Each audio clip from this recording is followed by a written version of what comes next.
Welcome to our channel English solution 48। English solution 48 में स्वागत है। और जो सीरीज आपकी चल रही है एक्सरसाइज 15 तक का हो गया है। एग्जाम्पल्स आपके लिए कितने बेनिफिशियल हैं वो आप खुद समझ रहे हैं, क्योंकि सारे प्रीवियस पेपर आपके साथ कलेक्टिव फॉर्म में दिए जा रहे हैं। बस आपको एक बार रिवाइज करना है सो दैट अगर रिपीटेड एग्जाम्पल्स आते हैं या रिलेटेड होते हैं तो आपका एक भी गलत ना हो। अब पहले जो सॉल्व एग्जाम्पल है उस पर ध्यान दें। तो लिखा है आई हैव मैनी वर्क्स, ठीक है, टू डू दिस मॉर्निंग। तो मेरे पास बहुत सारा काम है इसको करने के लिए आज सुबह। तो इम्प्रूवमेंट क्या किया है कि वर्क हमें मालूम है कि एक वर्ड होता है, ठीक है, काम, और जो वर्क्स होता है WORKS उसका मतलब होता है रचना, जिसकी यहाँ पे ज़रूरत नहीं है। तो मेरे पास बहुत सारा काम है, अगर मैं काउंटेबल अर्थ में यूज करूं तो इसमें लगाना पड़ेगा मैनी पीसेस ऑफ, ठीक है, या फिर हम लगा सकते हैं लॉट्स ऑफ। लेकिन किसी भी कंडीशन पे वर्क के साथ एस का प्रयोग नहीं किया जाएगा। ओके, डन है। तो इम्प्रूवमेंट 2 है आपका, I have many pieces of work, मेरे पास बहुत सारे काम हैं, या I have lots of work, मेरे पास बहुत सारा काम है टू डू दिस मॉर्निंग, करने को। अच्छा, ध्यान एक बात और रहे, अगर यहाँ पर टुडे मॉर्निंग लिखा होता तो टुडे मॉर्निंग का मतलब हो गया आज सुबह, तो वो भी गलत है। उसकी जगह हमें लिखना चाहिए दिस मॉर्निंग। आज शाम के लिए टुडे इवनिंग, ये भी एक्सप्रेशन गलत है, बल्कि हमारा जो एक्सप्रेशन होना चाहिए दिस इवनिंग, ठीक है। तो ये इम्प्रूवमेंट नोट कर लीजिएगा। अब फर्स्ट एग्जांपल है this pen is much more cheaper than that.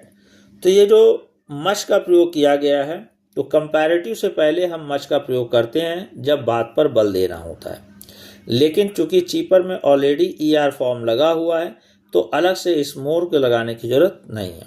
तो ये इम्प्रूवमेंट क्या हो जाएगा, this pen is much cheaper, ज़्यादा ही महंगा है, देन दैट, उस पेन से। ओके। सेकेंड है the exhibition has been over 10 days एगो।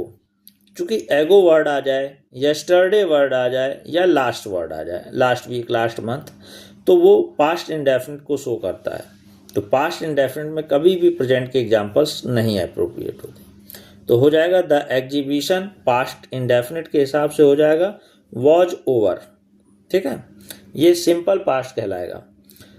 तो द एग्जीबिशन वॉज ओवर, ख़त्म हो चुका था 10 days एगो, 10 दिन पहले। डन। थर्ड एग्जाम्पल में the most of the people, ध्यान है जो हमारा एक्सप्रेशन होता है या तो हम वर्ड करेंगे मोस्ट पीपल, ज़्यादातर लोग, ठीक है, are fond of the cinema, cinema के शौकीन हैं, या फिर हम सीधे यूज करेंगे मोस्ट ऑफ द पीपल, ठीक है। इस मोस्ट से पहले द की कोई रिक्वायरमेंट नहीं है।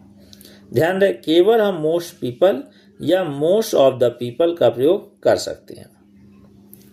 फोर्थ है everything in the room was covered. तो इस डस्ट के साथ और कवर्ड के बीच का जो प्रेपोजिशन है वो आपका कवर्ड विद समथिंग, ठीक है, किसी चीज से अगर ढका हुआ है, कवर्ड विद अ शीट, चादर से ढका हुआ है, ठीक, कवर्ड विद अ समथिंग, कुछ भी लगा है, ठीक है। तो डस्ट की कंडीशन पे हमें विद का प्रयोग करना है, ना कि by. By for the medium होता है। ओके। नेक्स्ट एग्जांपल है he did not obey to his advices. तो अवेयर है कि हमारा एडवाइसेस शब्द नहीं होता है, बल्कि हमारा वर्ड होता है एडवाइस। तो इसमें जो एस का प्रयोग किया गया है, जैसे आपको बताया जा चुका है, इन्फॉर्मेशंस तो नहीं होता है, इन्फॉर्मेशन होता है। तो एडिशनल एस की जरूरत नहीं है। मीनिंग सिमिलर है कि उसने उसकी एडवाइस को नहीं पालन किया। फिर कॉमन एग्जाम्पल में से नॉट ओनली बट ऑल्सो का प्रयोग किया गया है।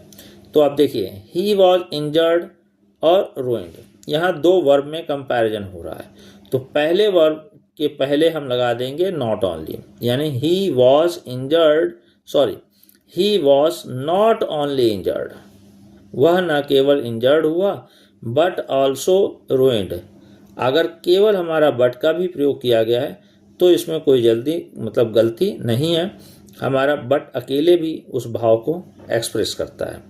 ठीक है, मगर इम्प्रूवमेंट क्या होना चाहिए कि जिन दो चीज़ों में कंपैरिजन, दो वर्ड में कंपैरिजन हो रहा है, उसी के ठीक पहले यानी पहले वाले वर्ड से पहले नॉट ओनली और दूसरे वाले वर्ड से पहले बट या बट आल्सो का प्रयोग करते हैं। डन है। फिर 6, you will get here boarding and lodging. असली जो एक्सप्रेशन होता है board and lodging, board for the meal के लिए आता है और लॉजिंग फॉर द रेस्ट यानी ठहरने के लिए आता है। तो तुम्हें यहाँ खाने को और ठहरने को मिलेगा। ठीक है, तो ये बोर्डिंग लॉजिंग हमारा गलत एक्सप्रेशन है, बल्कि बोर्ड एंड लॉजिंग का प्रयोग किया जाता है। डन है, ओके। फिर है यू आर द मैन, तुम ही वह व्यक्ति हो, हु हैव, बताया जा चुका है कि ये रिलेटिव प्रोनाउन है, ये एंटीसीडेंट है और ये वर्ब है। और वर्ब जो रिलेटिव प्रोनाउन के बाद होता है वो एंटीसीडेंट के अकॉर्डिंग होगा। तो इस सब्जेक्ट सिंगुलर है, तो सिंगुलर सब्जेक्ट के हिसाब से हमारा जो वर्ब होगा वो क्या हो जाएगा, हैज। Done, good. फिर आ जाते हैं your watch is better than that of mine. तो जब यहाँ पे जैसा एक्सप्रेशन होता है, जैसे climate of Mussoorie is better than, तब हम लगाते हैं दैट ऑफ शिमला करके। चूंकि ये पजेसिव डायरेक्ट का प्रयोग किया है, मतलब आपका पजेसिव एडजेक्टिव है प्लस नाउन है, तो हम सीधे उसका प्रोनाउन से कंपैरिजन कर सकते हैं। ये अलग से दैट ऑफ लगाने की कोई ज़रूरत नहीं है। डन है, गुड। 10th है बिटवीन यू एंड आई, बताया जा चुका है कि ऑर्डर हमारा 2, 3, 1 होता है। ठीक है, तो ये तो आपका पहले सेकंड है और फिर फर्स्ट है। लेकिन और अगर बात देखें तो बिटवीन प्रेपोजिशन है, इसके बाद हमारा ऑब्जेक्टिव केस आएगा। तो ऑब्जेक्टिव केस में यू की स्पेलिंग सब्जेक्ट और ऑब्जेक्ट की सिमिलर होती है, लेकिन यहाँ पर हमारा आई का प्रयोग ना करके किसका प्रयोग होगा, मी जो कि ऑब्जेक्टिव है। तो आफ्टर प्रेपोजिशन, आफ्टर लेट और आफ्टर वर्ब, ये 3 कंडीशन के बाद हम ऑब्जेक्टिव केस का प्रयोग करते हैं। प्रोनाउन में मोस्टली एग्जाम्पल आता है। फिर 11th पे आते हैं, लिखा है ही इंसिस्टेड। अभी ठीक इससे पहले वाले एग्जाम्पल में आपको करवाया जा चुका है, जरा ध्यान दीजिए। 5th नंबर पर लिखा है वो ना, आई इंसिस्टेड, तो उसमें क्या हुआ, ऑन। ठीक, और इस ऑन के बाद आपने यहाँ पर जीरंड फॉर्म का प्रयोग किया गया, मिला। अब आ जाए यहाँ पर, तो लिखा है ही इंसिस्टेड, तो इंसिस्टेड के बाद आ जाएगा ऑन, और ऑन के बाद हम जीरंड का प्रयोग करेंगे, तो on paying my school fees. Okay, done है। तो ऐसे एग्जाम्पल्स जो कि आप एक बार सीख जाते हो तो दूसरी बार या थोड़ा सा बदलाव के साथ जब आता है तो आपका आंसर बिल्कुल तैयार रहता है। ओके, डन है। अब हम आगे बढ़ते हैं। तो इसमें आपका 12th लिखा है this is a most unique opportunity for you. तो आपको मालूम है कि यूनिक अपने आप में सुपरलेटिव फॉर्म देता है, तो अलग से इस मोस्ट की रिक्वायरमेंट नहीं है। ठीक है, तो दिस इज अ मोस्ट या द मोस्ट भी लगा सकते हैं। तो this is the most superlative unique opportunity, ये सबसे यूनिक अपॉर्चुनिटी है आपके लिए। ठीक है, सुपरलेटिव से पहले द आपका बेस्ट माना जाता है। फिर 13 आ जाए, I could not catch his words. ये अलग से अप लगाने की जरूरत नहीं है। ध्यान रख, कुछ ऐसे एक्सप्रेशन है जबरदस्ती के प्रेपोजिशन लगाते हैं, चूंकि बोलते समय हमें लगता है कि ये ज़्यादा सुटेबल होंगे, तो उस तरह से रिलेटेड एग्जाम्पल्स दे देते हैं। तो उसकी अवेयरनेस मालूम होने पर गलत नहीं होता है। तो I could not catch his words, मैं उसके शब्दों को नहीं पकड़ पाया। ध्यान रहे, एक आपको एक्सप्रेशन आ चुका है और आता भी रहता है जब लिखा होता है ट्रू टू वर्ड। तो ये ट्रू टू वर्ड का मतलब होता है बात का पक्का होना। ठीक है, तो इसमें आपको क्या अवेयरनेस चाहिए, तो अवेयरनेस ये चाहिए कि इस वर्ड में अलग से एस की जरूरत नहीं होती है, ये आपका वर्ड ही अपना सही है। डन है, ओके। लिखा है he was cowed down by the thread, उसे जो है क्या कर दिया गया, झुका दिया गया। तो ही वॉज काउड बस, और बाय द थ्रीड मतलब डरा करके, ये डाउन लगाने की जरूरत नहीं है।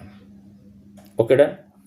फिर नेक्स्ट आ जाए, आई डोंट हार्डली, हार्डली अपने आप में सेमी नेगेटिव है, तो उससे पहले इस नॉट की रिक्वायरमेंट नहीं होती है। और चूंकि हम टेंस को देखेंगे और टेंस के अकॉर्डिंग देखेंगे, तो ये आपका प्रेजेंट इंडेफिनिट है, तो इस डू नॉट को ही हटा दें, तो आई हार्डली थिंक, मैं मुश्किल से ही सोचता हूँ, इट विल रेन, कि बारिश होगी। ओके डन है। तो इसमें आपका जो इम्प्रूवमेंट आ जाएगा, इस डू नॉट का प्रयोग नहीं किया जाएगा, तो हो जाएगा I hardly think it will rain, मुझे मुश्किल ही लगता है कि बारिश होगी। ओके डन है। चलिए, लिखा है he picked up a quarrel with me, वह मुझसे झगड़ा शुरू कर दिया। तो अब फिर देखिए, आपको बताया था कि अलग से ये कैच अप या काउड डाउन या पिक अप, यानी ये एडिशनल प्रेपोजिशन की ज़रूरत नहीं होती है। ध्यान रहे, इनका एक अलग कलेक्शन करके एग्जाम्पल्स आपको दिए जाएंगे और आपको नोट भी करते जाना चाहिए, क्योंकि ये एग्जाम्पल्स मोस्टली आप ग्रामेटिकल सेंस से गैस नहीं कर सकते हैं। इसके लिए आपको नोट करना पड़ेगा कि these are expressible word and grammatically correct और रॉन्ग। ठीक है। चलिए 17 नंबर पे आते हैं। अवेयर है एग्जाम्पल पे, ये अलग से प्रेपोजिशन नहीं होंगे। तो लिखा ईच ऑफ द बॉयज, प्रत्येक लड़का, हैव, तो again each every either neither के बाद नाउन तो प्लूरल रहेगा, लेकिन वर्ब हमारे सिंगुलर, तो सिंगुलर वर्ब यानी कि has. Each of the boys, प्रत्येक लड़का, हैज होमवर्क्स टू डू, उसके पास होमवर्क है टू डू करने के लिए। 18 में आते हैं। 5 students have passed and 1 failed, 5 student पास हो गए और 1 फेल हो गया।